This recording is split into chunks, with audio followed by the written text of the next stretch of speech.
या अल्लाह पाक मेरी बहन और मेरे पापा को 5 वक्त की नमाज पढ़ने की हिदायत अता फरमा। मिनाहिल बेटा, जी पापा। ये लो पानी पी लो। शुक्रिया पापा। अरे ये क्या पापा, इसको तो कुछ भी नहीं हुआ। हाँ, इसको तो कुछ भी नहीं हुआ। ऐसा करता हूँ, मैं पी के देखता हूँ।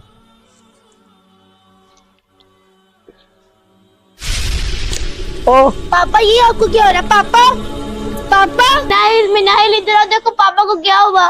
पापा पापा आपको क्या हुआ? पापा उठो। या अल्लाह पाक मैं तो 5 वक्त की नमाजी हूँ, इस नमाज के सदके मेरे पापा को ठीक कर दे।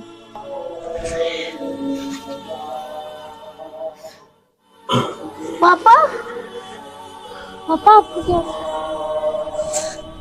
या अल्लाह पाक, तेरा शुक्र है, तूने नमाज के सदके मुझे इन बेटियों की अहमियत समझा दी। बेटा मुझे माफ कर दो।